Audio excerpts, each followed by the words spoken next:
Assalamualaikum warahmatullahi wabarakatuh. Alhamdulillah wassalatu wassalam ala Rasulillah wa ala alihi wa sahbihi ajma'in, amma ba'du. Tuan-tuan dan puan-puan, saudara dan saudari yang dikasihi sekalian, perkongsian ilmu pada kali ini pelajaran tasawuf. Tajuknya Munajat. Kitab rujukan kita ialah Kitab Tasawuf Modul Takmin Negeri Perak.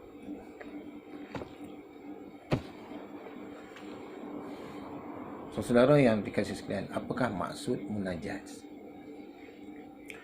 Munajat ini adalah perkataan yang berasal daripada bahasa Arab yang bermaksud merahsiakan atau bicara rahsia.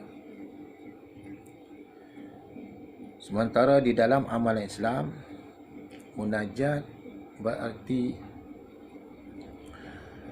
mendekati Allah. Mendekati Allah dengan cara berdoa kepadanya, dengan cara berzikir kepadanya. Munajat dengan cara berdoa kepada Allah. Ini memang disarankan oleh Allah SWT sebagaimana firman-Nya, wa idza sa'alaka 'ibadi anni fa inni qarib ujibu da'watad da'i idza da'an. Surah Al-Baqarah ayat 186.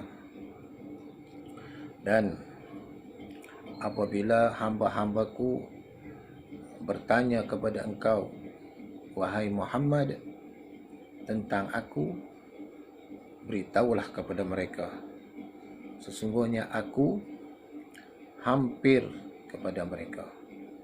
Aku, yakni Allah SWT, memperkenankan permohonan orang yang berdoa apabila dia berdoa kepada aku. Ayat ini memberitahu kepada kita bahawa Allah SWT hampir dengan kita, dekat dengan kita. Maksud hampir dekat ini ialah ilmu Allah hampir dengan kita, pendengaran Allah hampir kepada kita. Selanjutnya, Allah SWT memberitahu kepada kita bahawa Allah SWT sentiasa mengkabulkan permohonan orang yang berdoa kepadanya. Sebab itu, apabila kita hayati ayat ini dan kita faham, maka sudah tentu kita akan berdoa kepada Allah SWT. Kita akan amalkan amalan doa ini, kerana doa merupakan cara untuk mendekatkan diri kepada Allah Subhanahu wa taala. Dalam ayat yang lain, Allah berfirman, wa aqimis salata tarafayn nahar wa zulafan minal lail. Surah Hud ayat 114. Dan didirikanlah solat pada dua bahagian siang, iaitu pagi dan petang, dan waktu-waktu yang berhampiran dengannya dari waktu malam. Ayat ini Allah perintah solat. Solat merupakan doa kita kepada Allah Subhanahu Wa Taala. Tempat yang paling hampir kita dengan Allah Subhanahu Wa Taala ialah ketika kita sujud. Rasulullah sallallahu alaihi wasallam menganjurkan dengan sabdanya, liyatakhayyaru ahadukum minad du'a a'jabahu ilahi falyad'u Allah azza wa jalla. Hadis Bukhari dan An-Nasa'i. Hendaklah seseorang di antara kalian memilih doa yang dia kagumi, lalu dia berdoa kepada Allah Azza wa Jalla. Doa yang dikagumi ini doa yang tersusun kata-katanya lengkap, indah. Doa-doa ini boleh kita ambil daripada doa-doa Rasulullah SAW. Ada doa-doa Rasulullah di dalam sujud. Ada doa-doa Rasulullah yang Rasulullah amalkan pada waktu-waktu yang tertentu. Jadi kita boleh lihat dalam kitab Al-Azkar Imam Nawawi, kitab terjemahannya, yang mana Imam Nawawi rahimahullah ta'ala telah mengumpulkan beberapa doa dan zikir Rasulullah SAW. Jadi elok kita rujuk kitab ini, dan kita pilih berdoa dan kita amalkan.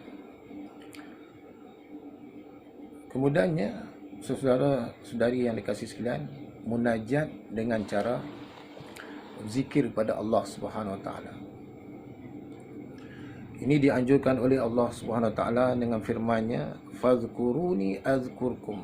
Surah Al-Baqarah ayat 152. Maka hendaklah kamu mengingati aku, nescaya aku akan ingat kepada kamu. Maka petunjuk daripada ayat ini, cara untuk mendekati Allah SWT ialah dengan zikir. Kata Syekh Ibrahim Al-Matbuli, seorang ulama sufi dan wali Allah di Mesir, beliau rahimahullah ta'ala berkata, "Wa'lam annahu la yasilu ahadun illa al-hadrati ilahiyah illa bidzikri." Ketahuilah, sesungguhnya tidak sampai seseorang itu ke hadrat Tuhan melainkan dengan zikir. Oleh itu, marilah kita mengamalkan zikir. Setiap hari kita mesti ada zikir.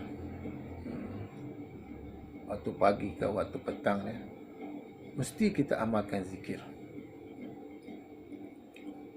Kerana zikir ni merupakan cara untuk mendekatkan diri kita kepada Allah Subhanahu Wa Taala. Imam Ghazali rahimahullah taala menyarankan zikir untuk kita amalkan, iaitu kata beliau rahimahullah taala, zikirlah la ilaha illallah, yang bermaksud tiada Tuhan melainkan Allah, tiada yang agung melainkan Allah, tiada yang sempurna melainkan Allah. Zikir la ilaha illallah ini berdasarkan sabda Nabi sallallahu alaihi wasallam, "Afdalu ma qultu ana wan nabiyyun min qabli la ilaha illallah." Seutama-utama sebutan yang aku sebut dan para nabi sebelum aku ialah la ilaha illallah. Maka marilah kita banyakkan zikir la ilaha illallah ini.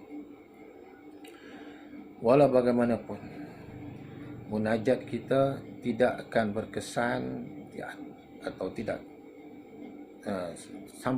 tidak capai matlamatnya kalau kita tidak menjaga adab. Di antara adab ketika kita amalkan munajat ni yang perlu kita amalkan ialah, yang pertama, hendaklah sebut nama Allah sebagaimana sabda Rasulullah SAW, "Walillahil asmaul husna fad'uuhu biha." Allah mempunyai nama-nama yang indah, maka hendaklah kamu berdoa menggunakan nama-nama tersebut. Yang kedua, mestilah disertai dengan rasa tawaduk kepada Allah, rasa takut kepada Allah Subhanahu Wa Taala.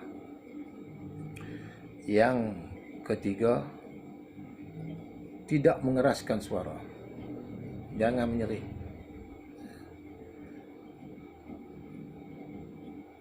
Tidak mengeraskan suara. Yang ketiga, yang keempatnya, munajatlah pada bila-bila masa. Tapi yang paling baiknya pada waktu akhir malam, pada waktu malam. InsyaAllah, tuan-tuan dan puan-puan, saudara sekalian, bila kita amalkan munajat ini, iman kita akan bertambah,